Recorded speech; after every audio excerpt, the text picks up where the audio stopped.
الحمد لله وحده والصلاة والسلام على من لا نبي بعده أما بعد فأعوذ بالله من الشيطان الرجيم بسم الله الرحمن الرحيم يا أيها الذين آمنوا إنما الخمر والميسر والأنساب والأزلام رجس من عمل الشيطان فاجتنبوه لعلكم تفلحون।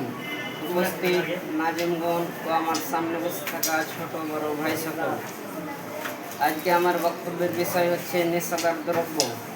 মদ এমন একটি বস্তু যা বিবেককে আচ্ছন্ন করে ফেলে, আর বিবেক আচ্ছন্ন হলে মানুষের হিতাহিত জ্ঞান থাকে না। এই জন্য রাসূলুল্লাহ সাল্লাল্লাহু আলাইহি ওয়াসাল্লাম বলেছেন, মদ হচ্ছে সকল অশ্লীল কর্মের মূল। তবে মদ কোনো নির্ধারিত বস্তুর নাম নয়। যেসব বস্তু বেশি পরিমাণে খেলে বিবেকের ক্ষতি হয়, তার অল্প বস্তুও মদ। আল্লাহ তাআলা বলেন, ইয়া আইয়ুহাল্লাযীনা আমানু, হে ঈমানদারগণ, ইন্নামাল খামরু ওয়াল মাইসির ওয়াল আনসাব ওয়াল আজলামু রিজসুম মিন আমালিশ শায়তান। নিশ্চয় মদ, জুয়া, প্রতিমা এবং ভাগ্য নির্ধারক সরসুমু শয়তানের অপবিত্র কর্ম। ফাজতানিবুহু, অতএব তোমরা এগুলি থেকে বেঁচে থাকো। লাআল্লাকুম তুফলিহুন, যাতে করে তোমরা কল্যাণ প্রাপ্ত হও। ইন্নামা ইউরিদুশ শাইতানু আইয়ুকিয়া বাইনাকুমুল আদাওয়াতা ওয়াল বাগদা ফিল খামরি ওয়াল মাইসির। আল্লাহ তাআলা তোমাদের মাঝে শয়তান তোমাদের মাঝে মদ ও জুয়ার মাধ্যমে শত্রুতা ও বিদ্বেষ সঞ্চারিত করতে চায়। ওয়া ইয়াসুদ্দাকুম আন যিকরিল্লাহি ওয়া আনিস সালাত, এবং আল্লাহর জিকির ও সালাত থেকে তোমাদেরকে বিরত রাখতে চাই। ফাহাল আনতুম মুনতাহুন, তাহলে কি তোমরা বিরত থাকবে? অত্র আয়াতে আল্লাহ তাআলা চারটি অশ্লীল কর্মকে হারাম বলে ঘোষণা করেছেন। এক, মদ পান করা, যা অশ্লীল কর্মের মূল। দুই, জুয়া খেলা, যা মানুষকে সামাজিক ও আর্থিকভাবে অপদস্থ করে।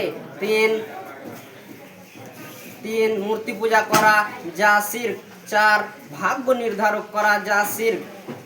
উসমান রাদিয়াল্লাহু তাআলা আনহু হতে বর্ণিত, তিনি বলেন, রাসূলুল্লাহ সাল্লাল্লাহু আলাইহি ওয়াসাল্লাম বলেছেন, ইজতানিবুল খামরা, হে পৃথিবীর মানুষ, তোমরা নেশাদার দ্রব্য থেকে বেঁচে থাকো। ফা ইন্নাহা উম্মুল খাওয়াইস, কেননা নেশাদার দ্রব্য হচ্ছে অশ্লীল কর্মের মূল। হামাল্লাম ইজতানিবহা, যেই ব্যক্তি নেশাদার দ্রব্য থেকে বেঁচে থাকে না, ফাকাদ আসাল্লাহ ওয়া রাসূলাহু, সে আল্লাহ এবং তার রাসূলের নাফরমানি করে। ওয়াস্তাহাক্কাল আযাবা বিমাসিয়াতিল্লাহি ওয়া রাসূলি, আর আল্লাহ এবং তার রাসূলের নাফরমানি করার কারণে সে শাস্তির হকদার হয়। আল্লাহ তাআলা বলেন, মাইয়াসিল্লাহু ওয়া রাসূলাহু, যেই ব্যক্তি আল্লাহ এবং তার রাসূলের নাফরমানি করে, ওয়া ইয়াতাআদ্দা হুদুদাহু, এবং তার সীমা লঙ্ঘন করে, ইউদখিলহু নারান খালিদান ফিহা, আল্লাহ তাআলা তাকে এমন জাহান্নামে প্রবেশ করাবেন যেখানে সে চিরকাল থাকবে। ওয়ালাহু আযাবুম মুহিন, এবং তার জন্য রয়েছে অপমানজনক শাস্তি। অত্র হাদিস দ্বারা বোঝা যায় যে আমাদেরকে নেশাদার দ্রব্য থেকে বেঁচে থাকতে হবে, কেননা নেশাদার দ্রব্য হচ্ছে সকল অশ্লীল কর্মের মূল। যেই ব্যক্তি নেশাদার দ্রব্য থেকে বেঁচে থাকে না, আল্লাহ এবং তার রাসূলের নাফরমানি করে, সে ব্যক্তি জাহান্নামে যাবে। কেননা রাসূল সাল্লাল্লাহু আলাইহি ওয়াসাল্লাম অন্য হাদিসের মধ্যে বলেছেন, কুল্লু উম্মতি ইয়াদখুলুনাল জান্নাতা, আমার সকল উম্মত জান্নাতে যাবে, ইল্লা মান আবা, কেবল ওই ব্যক্তি ব্যতীত যে অসম্মত। কিলা আমান আবা, জিজ্ঞেস করা হলো কে অসম্মত? রাসূল সাল্লাল্লাহু আলাইহি ওয়াসাল্লাম বললেন, মান আতাআনি দাখালাল জান্নাহ, যে ব্যক্তি আমার আনুগত্য করলো সে ব্যক্তি জান্নাতে যাবে। ওমান আসানি ফাকাদ আবা, আর যে ব্যক্তি আমার নাফরমানি করবে সে ব্যক্তি জাহান্নামে যাবে।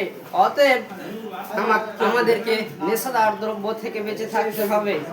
এখান থেকে আমি আমার বক্তব্য শেষ করছি। আসসালামু